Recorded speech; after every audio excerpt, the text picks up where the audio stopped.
ಏನು ಆರ್ಟಿಸ್ಟ್ ಅಂದರೆ ಯಾರು? I am not talking about those 25 who are master of the craft and regular producer. ಸುಮ್ಮನೆ ಒಂದು ಭ್ರಮೆಯಲ್ಲಿ ಓಡಾಡಿಕೊಂಡು ಟೈಮ್ ವೇಸ್ಟ್ ಮಾಡಬೇಡಿ. ಅವರು ನಿಮಗೆ ನಿಮ್ಮ ಜೀವನ ಇರೋ ತನಕನೂ ನಿಮ್ಮ ಜೊತೆಗೆ ನಿಲ್ತಾರೆ. The cinema will also be good and you will also get back the returns properly.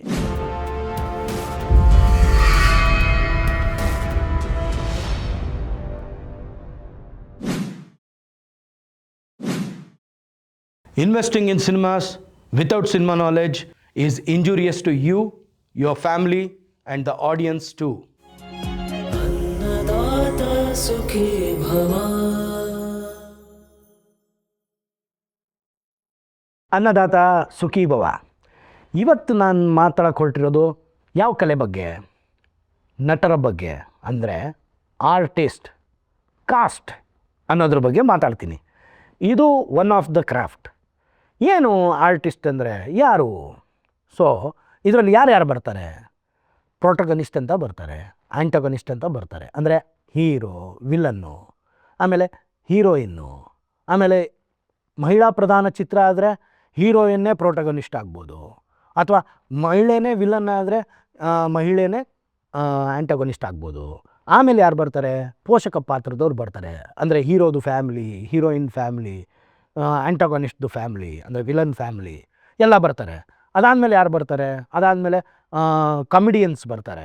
ಅದಾದಮೇಲೆ ಯಾರು ಬರ್ತಾರೆ? ಫೈಟರ್ಸ್ ಬರ್ತಾರೆ. ಅದಾದಮೇಲೆ ಯಾರು ಬರ್ತಾರೆ? ಡ್ಯಾನ್ಸರ್ಸ್ ಬರ್ತಾರೆ. ಅದಾದಮೇಲೆ ಯಾರು ಬರ್ತಾರೆ? ನಿಮ್ಮದು ಇವಾಗ ಆ್ಯಕ್ಷನ್ ಓರಿಯೆಂಟೆಡ್ ಫಿಲಮು ಅದು ಇದು ಅಂದಾಗ ಏನಾಗುತ್ತೆ, ಆ ಸ್ಕ್ರೀನಲ್ಲೆಲ್ಲ ಸ್ಕ್ರೀನ್ ಓರಿಯೆಂಟೆಡ್ ಎರಡು ಸಾಮ್ರಾಜ್ಯ ಅಂತ ತೋರಿಸ್ಬೇಕಂದ್ರೆ ಆ ಸಾಮ್ರಾಜ್ಯದಲ್ಲಿ ಜನರು ಎಷ್ಟೋ ಜನ ಆರ್ಟಿಸ್ಟ್ಗಳು ಬೇಕಾಗ್ತಾರೆ. ಅವ್ರನ್ನ ಜೂನಿಯರ್ ಆರ್ಟಿಸ್ಟ್ ಅಂತಾರೆ, ಎಕ್ಸ್ಟ್ರಾಸ್ ಅಂತಾರೆ, ಸೈಡ್ ಆ್ಯಕ್ಟರ್ ಅಂತಾರೆ. ಇವತ್ತಿನ ಸಹ ಕಲಾವಿದರೇ ನಾಳಿನ ಸೂಪರ್ ಸ್ಟಾರ್ ಆಗೋ ಸಾಧ್ಯತೆಗಳಿದ್ದಾವೆ, ಹಾಗೂ ಇದೆ. ನಿಮಗೆಲ್ಲ ಗೊತ್ತು, ನಾನೇನು ಹೆಸರುಗಳು ತಗೋಬೇಕಾಗಿಲ್ಲ.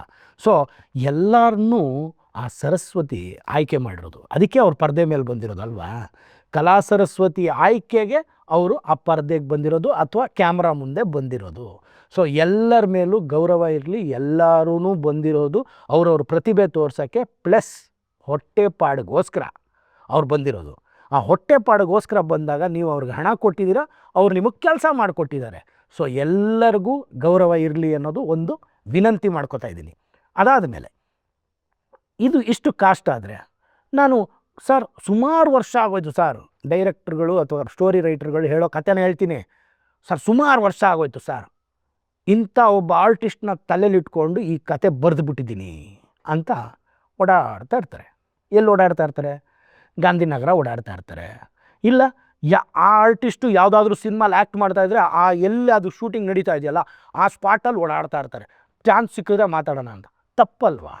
ಗಾಂಧಿನಗರದಲ್ಲಿ ಓಡಾಡಿದ್ರೆ ಸಿಗ್ತಾರಾ?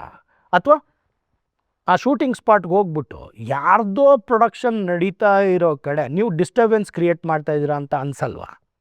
ಹಾಗಂದರೆ ಆರ್ಟಿಸ್ಟ್ನ ಹೆಂಗೆ ಸರ್ ಕಾಂಟ್ಯಾಕ್ಟ್ ಮಾಡೋದು? ಸರ್ ನನ್ನ ಹತ್ರ ಒಂದು ಐಡಿಯಾ ಇದೆ, ಆರ್ಟಿಸ್ಟ್ ಮನೇನ ಈಸಿಯಾಗಿ ಕಂಡಿಡಿದು ಬಿಡ್ಬೋದು. ಅವ್ರ ಮನೆ ಬಾಗಿಲಿಗೆ ಹೋಗಿ ನಿಂತ್ಕೊಂಬಿಡೋಣ. ಅದಾದಮೇಲೆ ನಿಂತ್ಕೊಳ್ಳೋದು, ಒಂದು ವಾರ ನಿಂತ್ಕೊಳ್ಳೋದು, 10 ದಿನ ನಿಂತ್ಕೊಳ್ಳೋದು, 15 ದಿನ ನಿಂತ್ಕೊಳ್ಳೋದು, 1 ತಿಂಗಳು ನಿಂತ್ಕೊಳ್ಳೋದು, ಆಮೇಲೆ ಹೇಳೋದು ಇಲ್ಲಪ್ಪ ಅವ್ರೇನು ಒಳಗಡೆಯಿಂದಾನೆ ಕಾರಲ್ಲಿ ಕೂತ್ಕೊಂಡ್ಬಿಟ್ಟು ಹಂಗೆ ಹೊರಟ್ಬಿಡ್ತಾರೆ, ಸಿಕ್ಕಾಪಟ್ಟೆ ಆ್ಯಟಿಟ್ಯೂಡು. ಏನು ಆ್ಯಟಿಟ್ಯೂಡು? ಅವ್ರಿಗೇನು ಕನಸು ಬಿದ್ದಿದೆಯಾ ನೀವು ಆಚೆಗಡೆ ಕಾಯ್ತಾ ನಿಂತಿರ್ತೀರಾ ಅಂತ? ಅಥವಾ ಒಂದು ತಂಡ ಬಂದಿದೆ, ಒಂದು ತಂಡ ಬಂದು ನನ್ನ ಮನೆ ಬಾಗಿಲಲ್ಲಿ ಕಾಯ್ತಾ ಇದೆ ಅಂತ ಅವ್ರಿಗೇನಾದರೂ ಆಕಾಶವಾಣಿಲಿ ಏನಾದರೂ ಬರುತ್ತಾ?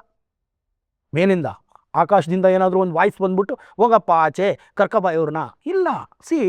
These are all not the procedures. You are doing wrong things. ನೀವು ಕರೆಕ್ಟಾಗಿ ಮಾಡಬೇಕಾಗಿರೋದೇನು? ಅದಕ್ಕೋಸ್ಕರನೇ ಕಾಸ್ಟಿಂಗ್ ಡೈರೆಕ್ಟರ್ಸ್ ಅಂತ ಇರ್ತಾರೆ, ಅಥವಾ ಆರ್ಟಿಸ್ಟ್ ಕೋಆರ್ಡಿನೇಟರ್ ಅಂತ ಇರ್ತಾರೆ. ಅವ್ರ ಹತ್ರ ಹೋಗ್ಬಿಟ್ಟು ಹೇಳಿ, ನನ್ನ ಕತೆ ಇದೆಯಪ್ಪ, ಇವ್ರನ್ನ ತಲೆಯಲ್ಲಿ ಇಟ್ಕೊಂಡು ಬರೆದಿದ್ದೀನಿ, ಅವ್ರಿಗೆ ಭೇಟಿ ಮಾಡಿಸ್ಕೊಡು, ನಾನು ನರೇಷನ್ ಕೊಡಬೇಕು. ಸರಿ, ಭೇಟಿ ಮಾಡಿಸ್ಕೊಡ್ತಾರೆ, ನರೇಷನ್ ಕೊಡಿ. ಇಷ್ಟ ಆದರೆ ಫಿಕ್ಸ್ ಆಗ್ತಾರೆ, ರೆನ್ಯುಮರೇಷನ್ ಹೇಳ್ತಾರೆ. ರೆನ್ಯುಮರೇಷನ್ನ ಫಿಕ್ಸ್ ಮಾಡಿರೋದನ್ನ ಪ್ರೊಡ್ಯೂಸರ್ ಕೈಯಿಂದ ಕೊಡಿಸಿದ್ರೆ ಬರ್ತಾರೆ, ಕೆಲಸ ಮಾಡಿಕೊಡ್ತಾರೆ. ಆಮೇಲೆ ಆರ್ಟಿಸ್ಟ್ಗಳಲ್ಲೂ ಒಂದು ವಿನಂತಿ ಏನು ಅಂದರೆ, ದಯಮಾಡಿ ನಿಮ್ಮ ರೆನ್ಯುಮರೇಷನ್ನ ಸ್ವಲ್ಪ ಮಟ್ಟಕ್ಕೆ ಕಮ್ಮಿ ಮಾಡಿಕೊಂಡ್ರೆ ನಮ್ಮ ಅನ್ನದಾತರಿಗೆ ಒಂದು ಸಹಾಯ ಆಗುತ್ತೆ ಅನ್ನೋದನ್ನ ಹೇಳ್ತೀನಿ. ಹಂಗಂದ್ಬಿಟ್ಟು ತೀರಾ ಬಂದ್ಬಿಟ್ಟು ಕಮ್ಮಿಗೆ ಕೆಲಸ ಮಾಡಿ ಅಂತ ನಾನು ಹೇಳ್ತಾ ಇಲ್ಲ. ನಿಮಗೆ ಆದಂಥ ಒಂದೊಂದು ರೆನ್ಯುಮರೇಷನ್ ಇರುತ್ತೆ, ಸ್ವಲ್ಪ ನೋಡಿ ಹೆಚ್ಚು ಕಮ್ಮಿ ಮಾಡಿದ್ರೆ ಎಲ್ಲರಿಗೂ ಕೈ ಎಟ್ಕೋ ಅಂಥದ್ದಾಗುತ್ತೆ. ಯಾಕೆಂದರೆ I am not talking about those 25 who are master of the craft and regular producers. I am talking about the other 375 ಯಾರೋ ಕನ್ಸು ಕಟ್ಕೊಂಡು ಯಾವುದೋ ಒಂದು ಅಮೌಂಟ್ ಇಟ್ಕೊಂಡು ಬಂದಿರ್ತಾರೆ ಒಂದು ಸಿನಿಮಾ ಮಾಡಬೇಕು ಅಂತ ಒಂದು ತಂಡನ ತೊಗೊಂಡು ಚೆನ್ನಾಗಿರೋ ಕತೆಗಳನ್ನ ಹಿಡ್ಕೊಂಡು. ಕತೆ ಕೇಳಾದ್ಮೇಲೆ ನಿಮ್ಗೆ ಇಷ್ಟ ಆದರೆ ಸ್ವಲ್ಪ ಮಟ್ಟಿಗೆ ಒಂದು ಸ್ವಲ್ಪ ಇದು ಮಾಡಿದ್ರೆ ಅವರೂ ಬದುಕೋತಾರೆ ನಿಮ್ಮಿಂದ ಅಂತ ನಾನು ಕೇಳ್ಕೊತಾ ಇದ್ದೀನಿ. ವಿನಮ್ರತೆಯಿಂದ ನಿಮ್ಮಲ್ಲಿ ಈ ವಿನಂತಿ ಮಾಡ್ತಾ ಇದ್ದೀನಿ. ಇನ್ನೊಂದು ಏನು, ಆರ್ಟಿಸ್ಟ್ ಚೂಸ್ ಮಾಡೋ ಅಂಥ ಕೇಪಬಿಲಿಟಿನೂ ಪ್ರೊಡ್ಯೂಸರ್, ಡೈರೆಕ್ಟ್ರು, ಸ್ಟೋರಿ ರೈಟ್ರು ಅವ್ರ ಹತ್ರ ಇರುತ್ತೆ. ನಾನು ಹೇಳೋದೇನು ಅಂದರೆ, ಆರ್ಟಿಸ್ಟ್ ಕೋಆರ್ಡಿನೇಟ್ರು ಅಥವಾ ನಮ್ಮ ಕಾಸ್ಟಿಂಗ್ ಡೈರೆಕ್ಟ್ರ್ ಥ್ರೂ ಹೋದರೆ ಏನಾಗ್ಬೋದು, ಸಿಕ್ಕಿದ್ರು ಸಿಕ್ಕಾದ್ಮೇಲೆ ನರೇಷನ್ ಕೊಟ್ಟರೆ ಅವ್ರಿಗೆ ಇಷ್ಟ ಆಗಿಲ್ವಾ, ನಿಮ್ಮ ತಲೆಯಿಂದ ಅದಾದರೂ ಆಚೆ ಹೋಗುತ್ತಲ್ಲ, ಓ ಇವ್ರು ನನಗೆ ಸಿಗಲ್ಲ, ನಾನು ಆ ಜಾಗಕ್ಕೆ ಬೇರೆಯವ್ರನ್ನ ಕಾಸ್ಟ್ ಮಾಡ್ಕೋಬೇಕು ಅನ್ನೋ ಒಂದು ಐಡಿಯಾನಾದರೂ ಸಿಗುತ್ತಾ? ಅದ್ರ ಬದಲು ಸುಮ್ಮನೆ ಒಂದು ಭ್ರಮೆಯಲ್ಲಿ ಓಡಾಡಿಕೊಂಡು ಟೈಮ್ ವೇಸ್ಟ್ ಮಾಡಬೇಡಿ ಅನ್ನೋದು ನಾನು ಈ ಡೈರೆಕ್ಷನ್ ಟೀಮ್ ಅವ್ರಿಗಾಗಲಿ ನಮ್ಮ ಪ್ರೊಡ್ಯೂಸರ್ಸ್ಗಾಗಲಿ ಹೇಳೋವಂಥ ವಿಷಯ. ಯಾಕೆಂದರೆ ನೋಬಡಿ ವಿಲ್ ಇಮ್ಯಾಜಿನ್, ಇಂಥವ್ರು ಕಾಯ್ತಾ ಇದ್ದಾರೆ ನನಗೋಸ್ಕರ ಈ ಸಿನಿಮಾ ಮಾಡೋಕ್ಕೆ, ನನ್ನನ್ನು ತಲೆಯಲ್ಲಿ ಇಟ್ಕೊಂಡು ಈ ಸಿನಿಮಾ ಬರೆದುಬಿಟ್ಟಿದ್ದಾರೆ ಅಂತ ಯಾರಿಗೂ ಗೊತ್ತಾಗಲ್ಲ. ನೀವು ಹೋಗಲಿ ಅವ್ರನ್ನ ತಲೆಯಲ್ಲಿ ಇಟ್ಕೊಂಡು ಸಿನಿಮಾ ಬರೆಯೋಕ್ಕೆ ಅವ್ರ ಹತ್ರ ಏನಾದ್ರು ಪರ್ಮಿಷನ್ ತಗೊಂಡಿದ್ದೀರಾ? ಇಲ್ಲ ಅಲ್ವಾ? ನಿಮ್ಮ ಊಹೆ, ನಿಮ್ಮ ಕತೆ ಒಂದು ನಿಮ್ಮ ಇಮ್ಯಾಜಿನೇಷನಲ್ಲಿ ಬಂದಾಗ ನಿಮ್ಮ ಸ್ಕ್ರೀನ್ ಐಡಲ್ಲಿ ನಿಮಗೆ ಕಾಣಿಸಿರ್ತಾರೆ. ಇದನ್ನು ಫಸ್ಟೇ ಎಪಿಸೋಡಲ್ಲಿ ಮಾತಾಡಿದ್ದೀನಿ. ಕಾಣಿಸ್ದಾಗ ಇವರೇ ಇದಕ್ಕೆ ಆ್ಯಪ್ಟು ಅಂತ ಹೇಳ್ಬಿಟ್ಟು ಕತೆ ಬರೆದಿರ್ತೀರ. ಬಟ್ ಅದರಲ್ಲಿ ಆ ಆರ್ಟಿಸ್ಟ್ನು ತಪ್ಪೇನಿದೆ? ಆರ್ಟಿಸ್ಟ್ದೇನೂ ತಪ್ಪಿಲ್ಲ, ಅವ್ರಿಗೇನು ಗೊತ್ತು ನೀವು ಅವ್ರನ್ನ ಇಮ್ಯಾಜಿನ್ ಮಾಡ್ಕೊಂಡು ಬರ್ದಿದ್ದೀರಾ ಅಂತ. So there is A proper channel, proper way. ಏನು, ಆರ್ಟಿಸ್ಟ್ ಕೋಆರ್ಡಿನೇಟರ್ ಅಥವಾ ಕಾಸ್ಟಿಂಗ್ ಡೈರೆಕ್ಟರ್ ಹತ್ರ ಹೋಗ್ಬಿಟ್ಟು ಅವ್ರನ್ನ ಮೀಟ್ ಮಾಡೋದಕ್ಕೆ ಒಂದು ಬ್ರಿಡ್ಜ್ ಮಾಡ್ಕೊಂಡ್ರೆ ತುಂಬ ಚೆನ್ನಾಗಿರುತ್ತೆ. ಆಮೇಲೆ ಆರ್ಟಿಸ್ಟ್ಗಳನ್ನ ಒಂದು ಕಲೆ ತುಂಬ ಇಂಪಾರ್ಟೆಂಟ್ ಅಂತ ಯಾಕೆ ಹೇಳ್ತಾ ಇದ್ದೀನಿ ಅಂದರೆ, they become the bridge between the story teller and the audience. ನೀವು ನಿಮ್ಮ ಕಥೆನ ಜನರ ಮುಂದೆ ಈ ನಟರ ಮೂಲಕ ತೊಗೊಂಬರ್ತೀರಾ. ಫೇಸ್ ಆಫ್ ದ ಸಿನಿಮಾ ಅವರಾಗ್ತಾರೆ. ಅದಕ್ಕೆ ಹೇಳಿದ್ದು, ಇವ್ರ ರೆಸ್ಪಾನ್ಸಿಬಿಲಿಟಿ ಎಲ್ಲಿ ತನಕ ಹೋಗುತ್ತೆ ಅಂದರೆ, ಪ್ರಮೋಷನ್ಸ್ ಆಗಿ ಆ ಸಿನಿಮಾ ನಿಂತು ಆ ಸಿನಿಮಾ ಓಡಿ ಸಕ್ಸಸ್ಫುಲ್ ಆಗೋ ತನಕ ಇವರು ನಿಮಗೆ ಬೇಕಾಗ್ತಾರೆ. ಇವ್ರನ್ನ ನೀವು ಚೆನ್ನಾಗಿ ನಡೆಸ್ಕೊಳ್ಬೇಕು. ಅನ್ನದಾತರಿಗೂ ಹೇಳಿದ್ದೆ ನಾನು, ನಿಮ್ಮ ಪ್ರಾಮಿಸಸ್ನ ನೀವು ಕೀಪ್ ಅಪ್ ಮಾಡಿಕೊಂಡು ಅವ್ರ ಪೇಮೆಂಟ್ಸ್ನ ಕರೆಕ್ಟಾಗಿ ಕೊಟ್ಟು ಅವ್ರಿಗೆ ಏನೇನು ಫೆಸಿಲಿಟೀಸ್ ಕೊಡ್ತೀರಾ ಅನ್ನೋದನ್ನ ಕರೆಕ್ಟಾಗಿ ಒದಗಿಸ್ಕೊಂಡಿದ್ರೆ ಅವರು ನಿಮಗೆ ನಿಮ್ಮ ಜೀವನ ಇರೋ ತನಕನೂ ನಿಮ್ಮ ಜೊತೆಗೆ ನಿಲ್ತಾರೆ. ಯಾಕೆಂದರೆ everybody is human at the end of the day ಅಲ್ವಾ? ಸೊ ನೀವು ಹೆಂಗೆ ಮಾಡ್ತೀರಾ ಆ ಥರನೇ ರೆಸಿಪ್ರೊಕೇಷನ್ ಸಿಗುತ್ತೆ ಅಂತ ನನ್ನ ಅನಿಸಿಕೆ. ಆದ್ದರಿಂದ ನಾನು ನಿಮ್ಗೊಂದು ಕಿವಿ ಮಾತು ಹೇಳ್ತಾ ಇರೋದು ಅನ್ನದಾತರಿಗೆ ಏನು ಅಂದರೆ, artist become the face of the film. They are important and they will stand till the release ಆಗಿ ಅದನ್ನು ಒಂದು ಟೋಟಲ್ ಆಗಿ ಸಿನಿಮಾ ಒಂದು ದಡ ಸೇರಿಸೋ ತನಕ ನಿಮ್ಮ ಜೊತೆ ಇರಬೇಕು ಅನ್ನಂಗಿದ್ರೆ ನೀವು ಅವ್ರ ಜೊತೆ ಯಾವ ಥರ ಬಿಹೇವ್ ಮಾಡಿದ್ರು ಅದೇ ಥರ ನಿಮ್ಮ ಹತ್ರ ಬಿಹೇವಿಯರ್ ಇರುತ್ತೆ. ಇನ್ನೊಂದು, ಆರ್ಟಿಸ್ಟ್ಗಳದ್ದು ಒಬ್ಬೊಬ್ರದ್ದು ಒಂದೊಂದು ರೆಮ್ಯುನರೇಷನ್ ಇರುತ್ತೆ. How big is the production, how big is the scale, ಯೋಚನೆ ಮಾಡಿ ಕಾಸ್ಟ್ ಮಾಡಿ. ಯಾಕೆಂದರೆ ಇವತ್ತು ಕಾಸ್ಟ್ ಮಾಡಿಬಿಟ್ಟಿದ್ದೀನಿ, ಆಯಿತು ಇಷ್ಟಕ್ಕೆ ಅಂತ ಒಪ್ಕೊಂಬಿಟ್ಟಿದ್ದೀನಿ, ಒಪ್ಕೊಂಡಾದ್ಮೇಲೆ ಅಗ್ರಿಮೆಂಟ್ ಆಗೋಗಿದೆ, ಅದಾದಮೇಲೆ ನಾನು ಒದಗಿಸೋಕ್ಕಾಗಲ್ಲ. ಅದಕ್ಕೆ ಹೇಳಿದ್ದು ಫುಲ್ ಆ್ಯಂಡ್ ಫೈನಲ್ ದುಡ್ಡು ಇಟ್ಕೊಂಡು ಕೆಲಸಕ್ಕೆ ಕೈ ಹಾಕಿ ಅಂತ ಹೇಳೋದು ಅನ್ನದಾತರಿಗೆ. ಯಾಕೆ ಪದೇ ಹೇಳೋದು ಅಂದರೆ, ಈ ಥರದ್ದೆಲ್ಲ ಪ್ರಾಬ್ಲಮ್ಸ್ ಆಗಬಾರ್ದು ಅಂತ. ಸೊ ಈ ಕ್ರಾಫ್ಟಿಂದ ಏನಾಗುತ್ತೆ, ನಿಮ್ಮ ಕಾಸ್ಟ್ ಚೆನ್ನಾಗಿದೆ ಅಂದರೆ ಫಸ್ಟ್ ಆಫ್ ಆಲ್ ಆ ಕಾಸ್ಟೇ ಇನ್ವಿಟೇಷನ್ ಆಗೋಯ್ತು ಆಡಿಯನ್ಸ್ನ ಕರೆಯೋಕ್ಕೆ. So audience out of curiosity, ಓ ಇವರಿದ್ದಾರಂತೆ ಇಂಥವ್ರಿದ್ದಾರಂತೆ ಅಂಥವ್ರಿದ್ದಾರಂತೆ ಅಂದ್ಬಿಟ್ಟು ಒಂದು ಇನ್ವಿಟೇಷನ್ ಆ ಸಿನಿಮಾಗೆ ಬರೋಕ್ಕೆ ಒಂದು ರೀಸನ್ ಆಗ್ತಾರೆ. ಯಾರು? ಆರ್ಟಿಸ್ಟ್ಗಳು. ಸೊ ಇದು one of the reason to pull the public or crowd. So artist ಏನು ಮಾಡ್ತಾರೆ, ನಿಮಗೆ at the end of the day what is their responsibility? ಅವ್ರೇನು, ನೀವು ಏನು ಕನಸು ಕಂಡಿರ್ತೀರೋ, ನೀವೇನು ಕನಸು ಕಂಡಿರೋದು ಆ ಚಿತ್ರದಲ್ಲಿ ಏನು ಔಟ್ಪುಟ್ ಬರಬೇಕೋ ಅದನ್ನು ನಟನೆ ಮೂಲಕ ಆ ಪರ್ದೆ ಮೇಲೆ ತರೋದು ಆರ್ಟಿಸ್ಟ್ ಕರ್ತವ್ಯ. ಅವರು ಅದನ್ನು ಮಾಡ್ತಾರೆ. ಹಂತವಾಗಿ ನೀವು ಯಾವ ರೀತಿ ಯಾವ ದಿವಸ ಶೆಡ್ಯೂಲ್ ಅಂತ ಅವ್ರಿಗೆ ಕೊಟ್ಟಿರ್ತೀರೋ ಅದ್ರ ಪ್ರಕಾರ ಡೇಟ್ಸ್ ತೊಗೊಂಡು ಆ ಡೇಟ್ಸ್ ಪ್ರಕಾರ ಬಂದು ನಟನೆ ಮಾಡಿಕೊಟ್ಟು ಹೋಗ್ತಾರೆ. ಅವ್ರನ್ನ ನಡೆಸ್ಕೊಳ್ಳೋ ರೀತಿನೂ ಚೆನ್ನಾಗಿರಬೇಕು. ಹಾಗಂತ ಎಲ್ಲ ತಂತ್ರಜ್ಞರು ಎಲ್ಲರನ್ನೂ ನಡೆಸ್ಕೊಳ್ಳೋ ರೀತಿ ಚೆನ್ನಾಗಿರಬೇಕು. ಬಟ್ ನಾನು ಹೇಳೋದೇನು ಅಂದರೆ, ಫೇಸ್ ವ್ಯಾಲ್ಯೂ ಅವ್ರಿರೋದ್ರಿಂದ ನೀವು ಅವ್ರನ್ನ ಕೊನೆ ತನಕನೂ ಕಾಪಾಡ್ಕೊಂಡು ಹೋಗ್ಬೇಕು. ಎಲ್ಲರನ್ನೂ ಕಾಪಾಡ್ಕೊಂಡು ಹೋಗ್ಬೇಕು. ಇವ್ರನ್ನೂ ಕಾಪಾಡು. ಯಾಕೆಂದರೆ ಯೂಶಲಿ ಕಾನ್ಫ್ಲಿಕ್ಟ್ ಆಗೋದೇ ಇಲ್ಲಿ. ಆಮೇಲೆ ಇನ್ನೊಂದು ವಿಷಯ ಏನು ಅಂದರೆ, ಈ ಆರ್ಟಿಸ್ಟು ಮತ್ತು ಡೈರೆಕ್ಟ್ರು ಮಧ್ಯದಲ್ಲಿ ನಡೆಯೋಂಥ ಒಂದು ವಿಷಯ ಹೇಗೆ ಅಂದರೆ, ಇವಾಗ ಹಳೇ ಡೈರೆಕ್ಟ್ರು, ಹೊಸ ಆರ್ಟಿಸ್ಟು ಅಂದ್ಕೊಳ್ಳಿ. ಆ ಆರ್ಟಿಸ್ಟನ್ನ ಫಸ್ಟೇ ಮೂಡ್ ಅಪ್ಸೆಟ್ ಮಾಡಿಬಿಡ್ತಾರೆ. ಹೆಂಗೆ ಮೂಡ್ ಅಪ್ಸೆಟ್ ಮಾಡ್ತಾರೆ ಅಂದರೆ, ನಂಗೆ ಹಿಂಗೆ ಬೇಕು, ನಂಗೆ ಹಂಗೆ ಬೇಕು, ಆ ಥರ ಬೇಕು, ನೀನು ಯಾವ ಥರ ಮಾಡಿ ತೋರಿಸ್ತೀಯ ನೋಡು, ಅದೆಲ್ಲ ಕೇಳೋಕ್ಕೆ ಹೋಗಲ್ಲ.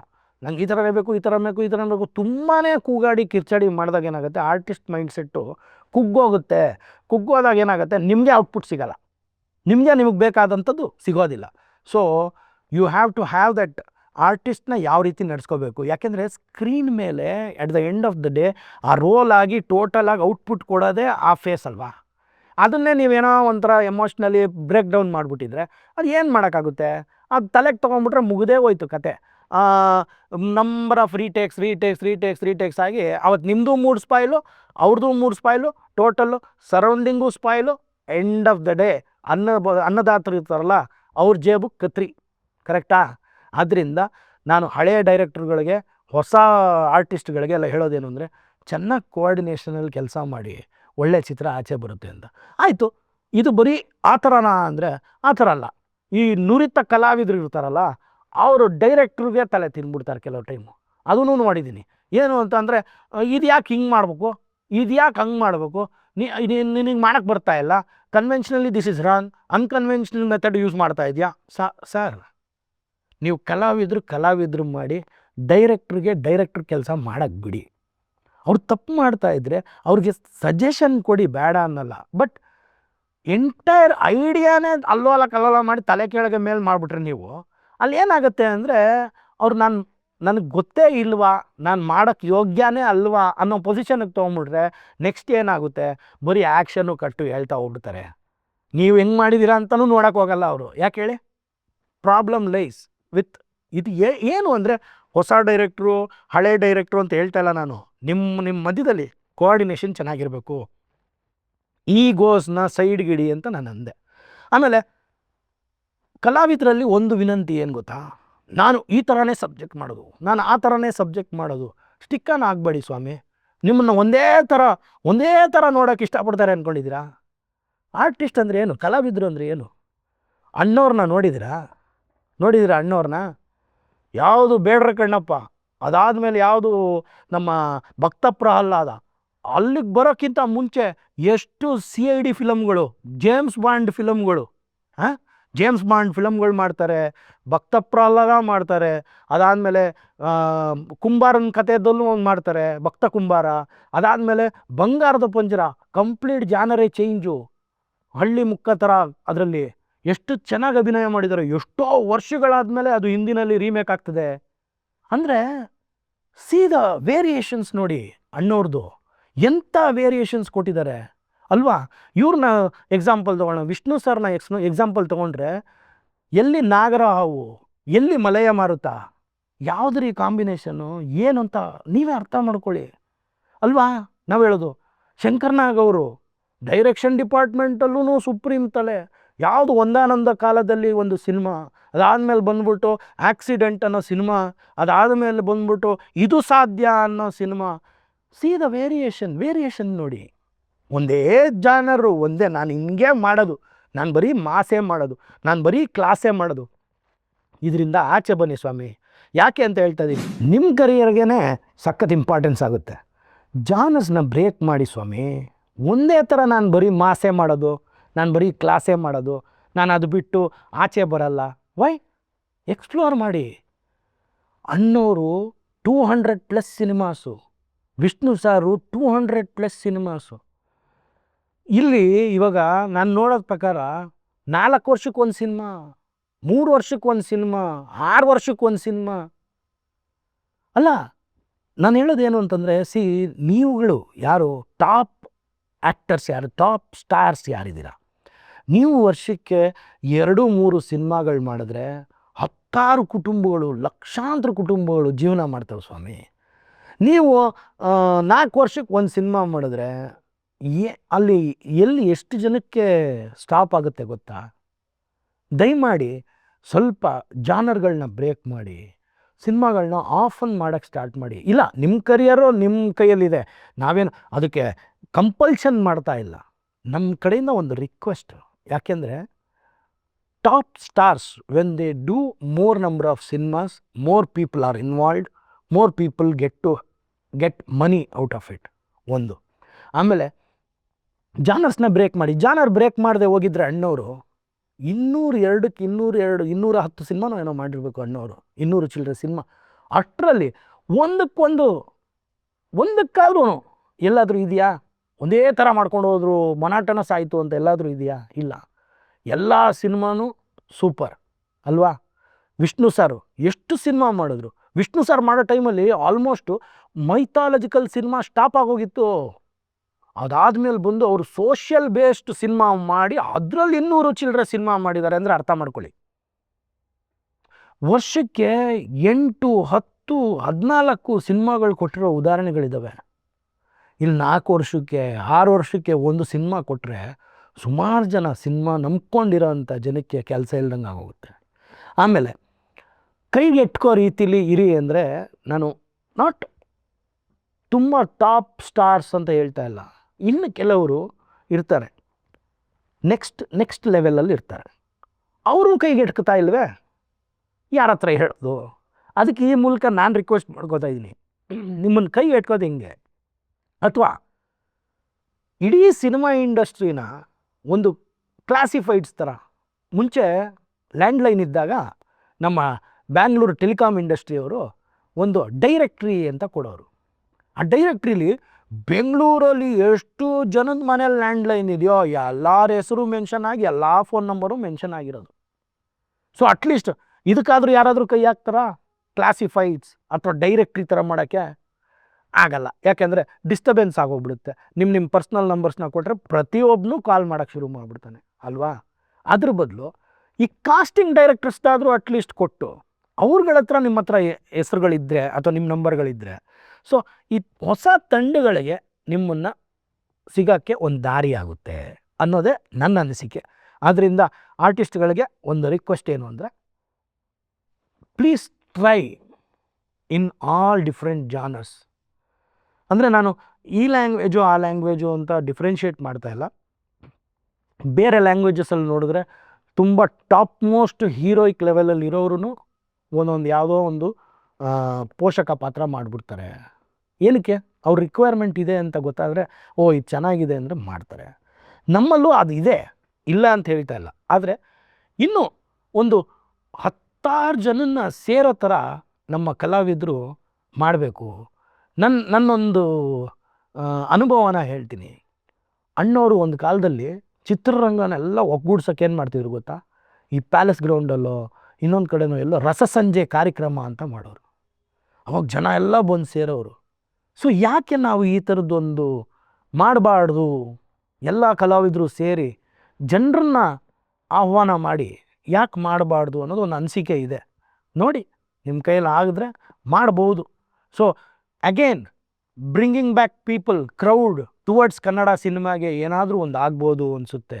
ನಿಮ್ಮ ಕಡೆಯಿಂದ ಏನಾದರೂ ಒಂದು ಪ್ರಯತ್ನ ಮಾಡಿ ಆ ಥರದ್ದೊಂದು ರಸಸಂಜೆ ಕಾರ್ಯಕ್ರಮನೋ ಇಲ್ಲ ಏನೋ ಒಂದು ಕಾರ್ಯಕ್ರಮ ಮಾಡಿ, ಸಿನಿಮಾ ಕುಟುಂಬ ನಿಮ್ಮ ಎದುರಿಗೆ ಬರ್ತಾ ಇದೆ ಅಂತ ಜನರಿಗೆ ಹತ್ರ ಆಗಕ್ಕೆ ಟ್ರೈ ಮಾಡಿ ನೋಡೋಣ. ಚೆನ್ನಾಗಿ ಆಗ್ಬೋದೇನೋ ಈ ಎಕ್ಸ್ಪೆರಿಮೆಂಟ್ ಅಂತ ಅನಿಸುತ್ತೆ. ಯಾಕೆಂದರೆ ಅಣ್ಣವ್ರದ್ದು ಎಷ್ಟೋ ರಸಸಂಜೆ ಕಾರ್ಯಕ್ರಮಗಳನ್ನು ನಾನು ಹೋಗಿದ್ದೀನಿ, ನಾವು ಎಂಜಾಯ್ ಮಾಡಿದ್ದೀವಿ, ತುಂಬ ಕೂಗಿ ಕುಪ್ಪಳಿಸಿ ಕುಣಿದು ಬಂದಿದ್ದೀವಿ. ಸೊ ಅದೇ ಎಕ್ಸ್ಪೀರಿಯನ್ಸು ನಮ್ಮ ಜನರಿಗೆ ತಿರ್ಗಾ ಕೊಡ್ಬೋದಾ ಅನ್ನೋದೊಂದು ಐಡಿಯಾ ಇದೆ. ಸೊ ನಿಮ್ಗಳ ಕೈಯಲ್ಲಿ ಸಾಧ್ಯ ಆದರೆ ಅದನ್ನು ಮಾಡಿ. ಈ ಕ್ರಾಫ್ಟ್ ಹತ್ರ ಮಾತಾಡ್ತಾ ನಾನು ರಿಕ್ವೆಸ್ಟ್ ಮೋಡಲ್ಲಿ ಹೋಗ್ಬಿಟ್ಟೆ. ನಮ್ಮ ಕಲಾವಿದರ ಜೊತೆ ರಿಕ್ವೆಸ್ಟ್ ಮಾಡ್ತಾ ಏನೇನೋ ಮಾಡಿದೆ. ಯಾಕೆಂದರೆ you are the face of the cinema.